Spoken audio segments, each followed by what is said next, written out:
여기에요. 저희가 여기도 만드는데 재료가 부족해서 안 만들었는데 여기는 천상이고 여기만 들어있어요.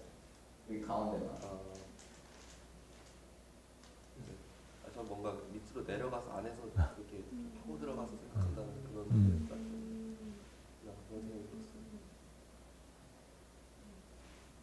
들었어요. 오케이, 수고했습니다. 예, 좋은 아이디어예요.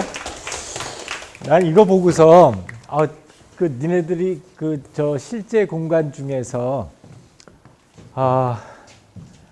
스탠포드 대학에 D스쿨이라고 있어. 그 아이데오의 창립자인 데이빗 켈리가 딘을 하고 있는 그 D스쿨이 있는데 그 D스쿨이 그 스탠포드 대학 아주 한가운데 자리를 잡고 있는데 딱 구조가 저렇게 돼 있어요. 저렇게 구조가 돼 있어서 딱 2층짜리인데 1층은 많은 사람들이 이렇게 모일 수 있게 툭 터져 있고 그 다음에 이제 한쪽에서는 강연을 할 수 있고 그 1층 주위를 갖다 뺑 돌아서는 여러 가지 그 전시물들이나 이런 걸 갖다가 달아 놓을 수 있는 그 공간이 이렇게 쭉 뺑 돌아서 있고 그 2층에 올라가면 이제 각 랩들이 있어. 거기는 여기는 지금 이제 각 개인들이 있었지만 그 D스쿨에는 그게 각 랩별로 이렇게 파티션을 내 가지고 각 랩별로 워크스페이스를 갖다 만들어 줬어요.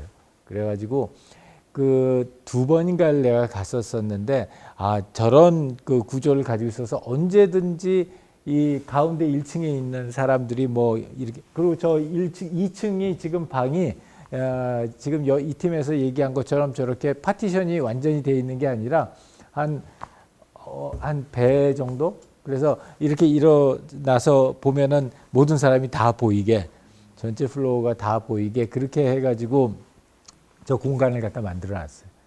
근데 거기가 요새 스탠포드에서 제일 잘 나가는 스쿨 중에 하나. 굉장히 작은데 입학 정원도 굉장히 작고 그런데 그 아주 철저하게 이노베이티브한 인재들 갖다가 양성하는 그 목표 하나로 자기가 그 학부 때 무슨 이렇게 그림을 그렸거나 그러지 않더라도 누구든지 지원할 수 있게 그렇게 만든 프로그램이에요. 나중에 이제 집에 가가지고 시간이 있으면은 인터넷으로 한번 D스쿨 찾아보세요. 그래서 우리 학교에서도 졸업생 중에 몇 명이 지원을 했었어. 근데 애석하게 아직 안 됐어. 그래서 그 굉장히 그런 인바이런먼트를 갖다가 만들어 놓은 게 우연이 아니구나. 난 이 팀에서 이걸 한 걸 보고서 우연이 아니구나 하는 생각이 들었고 나도 꿈꾸는 걸 좋아해서 그런지 몰라도 신촌에 저런 걸 하나 만들면 참 좋겠다. 저런 공간을 하나 만들어서 그 D스쿨 같은 그런 모습의 공간을 만들면 참 좋겠다 하는 생각이 들었어요. 자, 우리 그 다음 팀은 불사조. 네. 저 이번에 발표를 맡았고요. 저희는 이 랩실을 모자이크라고 이름을 붙였거든요. 이미 여기에 왜 모자이크라고 이름을 붙였는지 다 설명이 나와 있지만 일단 방 하나하나를 다 설명하고 마지막으로 마무리로 그 모자이크의 의미를 말씀드리도록 하겠습니다. 그 8시 방향을 보시면 하크니스 테이블이라고 있는데 이게 아마 보신 분도 있을 것 같아요. 그 호모 아카데미쿠스라는 다큐멘터리에 나온 못 본 사람 있을 테니까 설명 좀 해줘. 네. 이게 필립 엑시터라는 고등학교가 있는데 그 하크니스라는 사람이 그 엑시터 고등학교에 지원을 해주면서 대신 이런 하크니스 테이블이라는 걸 냅두고 모든 구성원들이 마주보면서 동등한 입장에서 토론할 수 있도록 해달라 그렇게 요청을 해줘서 필립 엑시터에서 이런 식으로 토론방을 구성을 했고요. 그리고 옥스퍼드 대학도 아마 있는 곳으로 알고 있습니다. 그래서 제가 이걸 제안하고서 들었던 생각은 어차피 저희는 학부생이고 그 필립 엑시터 고등학교에 다니는 학생들도 전부 다 고등학생이라 동등한 입장이었음에도 불구하고 이런 장치를 마련했다는 것은 좀 더 저희가 그 학기 초반에 규칙 같은 걸 많이 세웠었잖아요. 규칙을 세웠을 때 했던 얘기가 뭐 다른 사람의 의견을 끝까지 잘 들어주고 그리고 맨 처음에는 처음부터 부정하지 않고 또 긍정해주고 이런 식으로 규칙을 정했었는데 지금 와서 돌이켜서 생각해 보면 그게 좀 많이 희석될 수도 있을 것 같아요. 중간고사 기간까지 지나고 났더니 그럴 수 있을 것 같습니다. 그래서 좀 상징적인 의미에서 그런 규칙들이 그런 규칙들이 계속 적용되고 유지될 수 있는 공간이라는 의미에서 이렇게 하근시 테이블이라는 방을 꾸몄고, 거기에 더해서 여기 전자기기의 사용을 금지한다라고 써놨는데, 이거는 제가 읽었던 책 중에서 좀 생각하지 않는 사람들이라는 책이 있거든요. 거기에서 하는 얘기가 뭐냐면, 혹시 킨들이나 스마트폰 같은 걸로 텍스트를 읽어보신 경험이 있으면 종이로 읽을 때랑 느낌이 많이 다르다고 느끼실 거예요. 개인적으로 저는 종이로 인쇄되어 있는 글을 읽으면 물건을 만지는 것 같은 느낌이 드는데, 이게 아니면 스마트폰이나 킨들이나 전자기를 통해서 텍스트를 보면 좀 쇼윈도 바깥에서 물건을 바라보는 느낌을 많이 받거든요.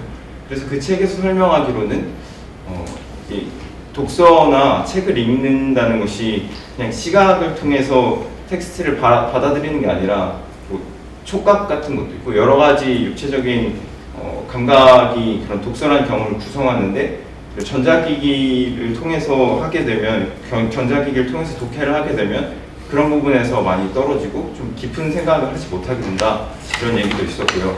그리고 전자기기 같은 경우에는 카톡도 오고 RSS 같은 피드백이 계속 오잖아요. 그래서 좀 사람의 특성상 그런 피드백에 집중을 할 수밖에 없고, 그런 피드백이 계속 노출이 되다 보면은 지금 당장 하고 있는 일에 집중을 하기 힘들다는 그런 지적이 있었어요. 그래서 이 방만큼은 그런 전자기기의 사용을 배제하고 좀 깊은 생각을 나눌 수 있는 공간으로 보완을 했고요.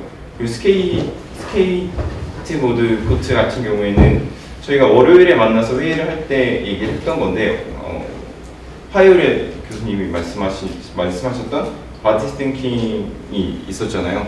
저희가 좀 정형적인 회의 같은 경우에는 앉아서 하고, 그래서 좀 동적인 부분이 많이 배제가 되어 있기 때문에 공간을 이런 식으로 좀 걸터 앉을 수 있고 아니면 움직임에 제한이 없는 그런 공간을 꾸며서 좀 정형적인 회의에서 좀 지쳤을 때 그럴 때 이용할 수 있는 공간을 꾸몄습니다.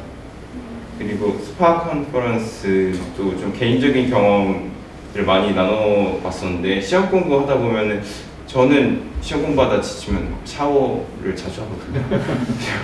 좀 몸을 이완시키고 너무 피곤하면 창의적인 생각도 많이 안 나올 것 같다, 이래서 좀 새로운 분위기를 불어넣고. 놀라운 우연의 일치긴 하지만 사람들이 가장 창의적인 생각이 많이 떠오르는 데가 샤워장이에요. 희한하지? 근데 나도 그래. 나는 이제 아침에 샤워를 하고 나올 때, 근데 아침에 샤워할 때 참 생각들이 아주 많은 생각들이 나더라고. 그래서 샤워장 놔두고 너무 잘하는 거 같아요. 감사합니다. 저 그리고 닥터피쉬 같은 것도 생각해요. 그리고 싱글 몰트룸 같은 경우에는 저희가 좀 대상을 미리 정했었잖아요. 40대 좀 부유한 남성 싱글 몰트라고 이름을 붙였었는데, 그 사람들이 어떤 생활을 할지 직접 들어가 보고 이 방은 한 사람만 들어갈 수 있는 방이거든요. 그래서 그 싱글 몰트라고 이름 붙인 사람들의 특성이 어떤 것인지 직접 체험해 볼 수 있는 방으로 꾸몄고요. 그리고 파노틱 라운지를 보시면 아마 이름에서 감을 잡으셨을 것 같은데 파노티콘에서 따왔거든요. 근데 이게 감시 같은 의미가 아니라 방이 여러 개 있으니까 회의를 하다 보면 이걸 객관적인 시각에서 바라볼 수 있는 사람이 필요하고, 근데 그 사람이 그 회의 중간중간에 끼어들어서 피드백을 하게 되면 회의의 흐름을 오히려 망칠 수 있다고 생각을 했어요. 그래서 그런 회의의 흐름을 보장할 수 있도록 객관적인 시각으로 바라보지만 회의가 끝나고 나서 피드백을 하면서 그걸 공유할 수 있는 공간을 꾸몄고, 저희가 이 하크니스 테이블에서는 전자기기의 사용을 금지했기 때문에 전자기기를 사용해서 회의를 진행할 수 있는 공간도 될 수 있는 거고, 그리고 자세히 보시면 코카콜라라고 써 있거든요. 그래서 주전부리 같은 걸 먹을 수도 있는 거고, 그런 식으로 생각을 했습니다. 디테일 1을 보시면 천장 레일이 있는데, 이게 저희 집에는 없지만 천장 같은데 홈이 파져 있어서 좀 레일을 왔다 갔다 할 수 있는 그런 장치라고 하더라고요. 그래서 그 디테일 툴을 보면은 포스트잇으로 꾸며놨는데 그런 포스트잇 같은 걸 적어서 다른 사람한테 전달해주고 좀 그럴 수 있도록 생각을 해봤습니다. 그래서 이걸 다 종합해보면 이게 왜 모자이크라고 이름을 붙였는지 아마 감을 잡으셨을 것 같은데 좀 다른 성격의 여러 가지 회의실들이 있었잖아요. 그래서 저희가 처음 조모임을 하면서 나온 컨셉들을 다 종합을 해서 이걸 하나로 가지 말고 여러 개를 붙여서 하나의 랩실로 만들자 이런 의견이 나왔었고, 그래서 비록 상이한 공간들이지만 이 공간들을 하나로 묶어서 모자이크처럼 랩실로 꾸밀 수 있다고 생각했습니다. 그래서 레고 조감도에 레고로 채워놨잖아요. 그래서 다른 색깔의 레고나 아니면 다른 형태의 레고들을 붙여서 하나의 완성된 완성품으로 만드는 것처럼 그런 공간이 될 수 있지 않을까 해서 그렇게 이름 붙였습니다. 오케이. 자, 수고했어요. 그 전자기기가요. 네. 하크네스 테이블만 안 되는 건지 전부 다 안 되는 건지. 저는 하크니스 테이블. 근데 제 생각에 그냥 의견인데 디테일 1에서 레이를 통해서 포스트잇을 네. 너무 좀 원시적이지 않나 생각을 해서 약간 다른 효율적인 방법이 있지 않을까. 그러니까 뭐 공동 보드라든지 뭐 제가 생각했던 거는 네. 요즘에 건물들 보면 다 이렇게 레일을 달 수 있는 데가 있더라고요. 그 제가 이제 스케치북 같은 데다 레일을 써가지고 옆으로 이렇게 싹 보내면은 이쪽에 있는 사람이 또 받아서 쓰고 또 옆으로 보내고 그런 식으로 원시적인 포스트잇을 생각한 게 아니라 원시적인 아니 그게 뭔지 먼저 저 파놉틱 라운지에서 네. 궁금한 게 이제 모든 회의실을 같이 할 수 있다고 했는데 네.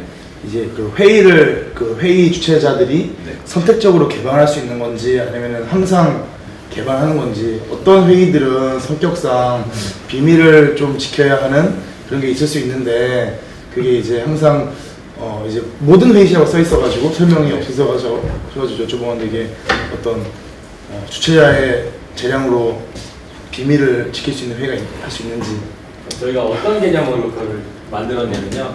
그러니까 5명 중에 1명이 돌아가면서 파운팅 라운지에서 회의가 돌아가는 과정을 그냥 지켜보는 거예요. 그러면은 그러니까 저희가 생산장애를 유발하는 그 원인 중에 주제에 매몰되는 거를 좀 피할 수 있지 않을까.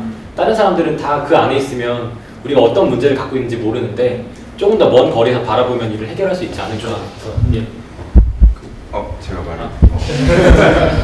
그리고 저는 이 랩실의 구성원들만 이 랩을 사용할 수 있다고 생각을 하고 비밀 보안 이런 건 고려를 안 했었는데 동철 씨가 지적하셨던 것처럼 외부인이 있는 경우에는 비밀 유지가 필요할 것 같고, 그런 경우에는 말씀하셨던 것처럼 좀 재량에 따라서 공개 여부를 결정하는 것도 좋은 것 같습니다.